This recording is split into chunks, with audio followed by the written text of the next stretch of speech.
হাঁটু সমান জল পথঘাটে বেরিয়ে ঠাউর করাই মুশকিল। একেবারে যেভাবে ফুটপাত আর রাস্তা জল জমে মিলেমিশে একাকার হয়ে গিয়েছে, ভুল হওয়া এবং দুর্ঘটনায় পড়াটাই কিন্তু খুব স্বাভাবিক।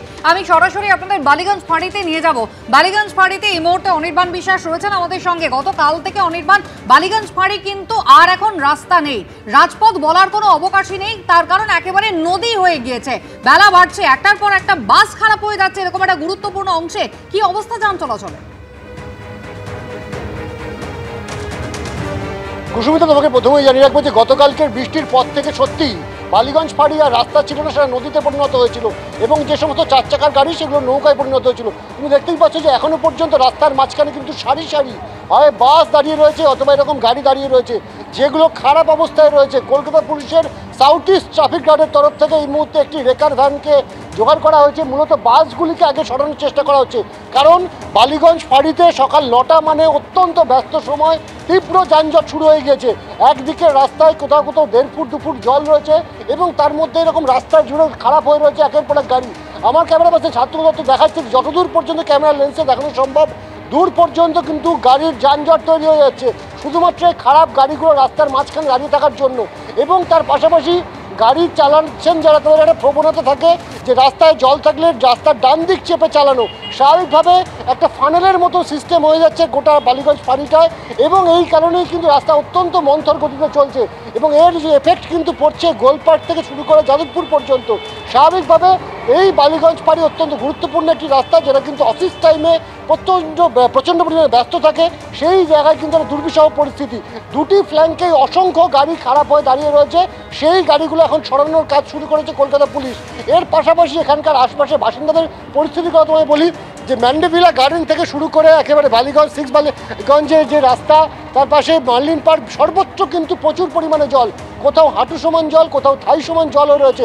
স্বাভাবিকভাবে এখানকার যারা বাসিন্দা তাদেরকে কিন্তু সমস্যার মধ্যে পড়তে হচ্ছে এবং মূলত যারা বয়স্ক রয়েছেন, যারা বাড়িতে থাকেন, তারা কিন্তু গৃহবন্দী অবস্থায় রয়েছে, এমন একটি দুর্বিষহ পরিস্থিতির মধ্যে রয়েছে। এবং তুমি দেখতেই পাচ্ছ যে ফুটপাথ ধরে কিন্তু মানুষ যাতায়াত করছে, কারণ রাস্তায় নামতে পারছে না, কখন কোথায় গর্তে তারা পড়ে যাবেন, এইরকম একটা দুর্বিষহ পরিস্থিতির মধ্যে চলছে। এবং বালিগঞ্জ ITI থেকে শুরু করে একেবারে যে গড়িয়াহাট উড়ালপুল সর্বত্র কিন্তু যানজট ছড়িয়ে পড়েছে। এই মুহূর্তে পুলিশের তরফে চেষ্টা করা হচ্ছে যে খারাপ হয়ে যাওয়া গাড়িগুলোকে সরিয়ে দ্রুত যাতে পরিস্থিতি স্বাভাবিক করা যায়, কিন্তু জল কতক্ষণে কমবে সে বিষয়ে কিন্তু কোনো সদুত্তর দিতে পারছে না কলকাতা পুরসভা। একেবারে সেই ছবি অনির্বাণ আমরা দেখতে পাচ্ছি বালিগঞ্জ ফাঁড়ির মতো গুরুত্বপূর্ণ জায়গা এবং এই মুহূর্তে আজকে সকালবেলা ঠিক কি ছবি আপনারা দেখতে পাচ্ছেন, এখনো একইভাবে দেখা যাচ্ছে জলমগ্ন বালিগঞ্জ ফাঁড়ি। অন্যদিকে টেগর পার্ক, সেখানে ঠিক কি অবস্থা সেই ছবি তুলে ধরেছেন আমাদের প্রতিনিধি সুকান্ত মুখোপাধ্যায়। গতকালকে যে পরিস্থিতি ছিল, বাইপাসের বিভিন্ন যে কলোনিগুলো রয়েছে, টেগর কলোনি, টেগর পার্কের, তাছাড়া তোমার VIP মার্কেট এরিয়ার বিভিন্ন জায়গা, বেশ কিছু জায়গাতে জল নেমে গেল, অনেক জায়গাতে কিন্তু এখনো পর্যন্ত জল নামেনি। ঠিক টেগর পার্কের যে রাস্তার আমি তোমাকে ছবি দেখাচ্ছি, ঠিক বাইপাস কানেক্টরের সামনে সোজা যতদূর চোখ যায় সেখানে কিন্তু এখানে যেটা অ্যাঙ্কেল সমান জল, সেটা যত ভেতরের দিকে যাচ্ছে তা কিন্তু কার্যত কোমর সমান জলে পরিণত হয়েছে এবং বেশ কিছু জায়গাতে এখনো পর্যন্ত বিদ্যুৎ বিচ্ছিন্ন করে রাখা হয়েছে সতর্কতার জন্য। বেশ কিছু দোকানপাট বন্ধ, তুমি দেখতে পাচ্ছ ইতিমধ্যে এখানে কিন্তু দুর্গাপুজো হয় ভেতরে এবং সেখানেও প্যান্ডেলের ভেতরেও কিন্তু ইতিমধ্যে জল জমে গেছে। এখানকার যারা বাসিন্দারা তারা কার্যত নরক যন্ত্রণার মধ্যে রয়েছেন এবং তাদের বক্তব্য যে এখানে অল্প বৃষ্টিতেই জল জমে। সেখানে সোমবার দিনকে রাতে যে হারে বা যে অনুপাতে বৃষ্টি হয়েছে তাতে কিন্তু এই জল সচরাচর নামবে না। দূরে যে ছবি দেখতে পাচ্ছ যে একটি গাড়ি আসছে, প্রাইভেট গাড়ি, তার প্রায় একেবারে বোনেট পর্যন্ত জল পুরো পৌঁছে গেছে। অনেক গাড়ি খারাপ হয়ে যাচ্ছে। অনেকে যারা রয়েছেন, যারা বয়স্ক, যারা ডাক্তারের কাছে যাবেন, তারা প্রত্যেকে কিন্তু একেবারে হাতে টানা রিক্সাতে কোনোভাবে এখান থেকে ক্রস করছেন। একজন ব্যবসায়ী রয়েছেন আমাদের সাথে, তার কেকের দোকান। আপনার দোকান তো ভেতরে, দোকান কি বন্ধ? ক্ষতি হয়েছে। হ্যাঁ, কেকের দোকানের মানে আইসক্রিম আর কেক প্রচণ্ড মানে ভাবে ক্ষতিগ্রস্ত হয়েছে এবং প্রত্যেকটা দোকানেরই ক্ষতি হয়েছে। আর কি বন্ধ? হ্যাঁ, দোকান বন্ধ। কতদিন পুজোর আগে এরকম ভাবে দোকান বন্ধ ক্ষতি হচ্ছে? না, এটা তো আমাদের 2 দিন ধরে বন্ধ। এখন কতদিন বন্ধ থাকবে জানি না। দেখতে পাচ্ছ গাড়ির যে লেভেল সেখানে কিন্তু অনেক গাড়িও খারাপ হয়েছে ইঞ্জিনে জল ঢুকে যাওয়ার কারণে। ফলত এই রকমই অবস্থা গত সোমবার রাত থেকে প্রবল বৃষ্টির জেরে কিন্তু এখানে হয়ে এসেছে।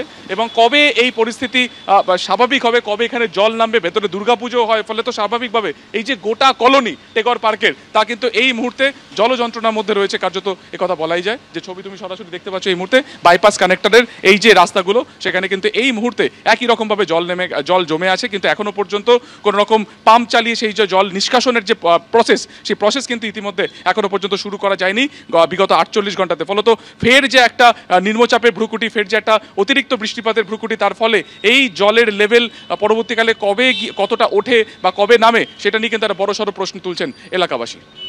সোমবার রাতের 4-5 ঘন্টা দুর্যোগ, আর তার জেরে কিন্তু শহরবাসীর দুর্ভোগ এখনো কাটেনি। যদিও সাময়িক স্বস্তি পেয়েছেন কারামন্ত্রী চন্দ্রনাথ সিংহ।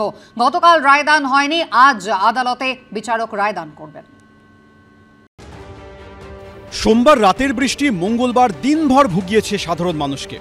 কাউকে দীর্ঘক্ষণ রাস্তায় অপেক্ষা করতে হয়েছে, কাউকে বাসে বাদুর ঝোলা হয়ে যেতে হয়েছে, কেউ আবার গন্তব্যে পৌঁছতেই পারেননি, কারো বাড়িতে জল ঢুকেছে, কাউকে ঘন্টার পর ঘন্টা বাড়িতে কাটাতে হয়েছে জল এবং বিদ্যুৎ ছাড়া।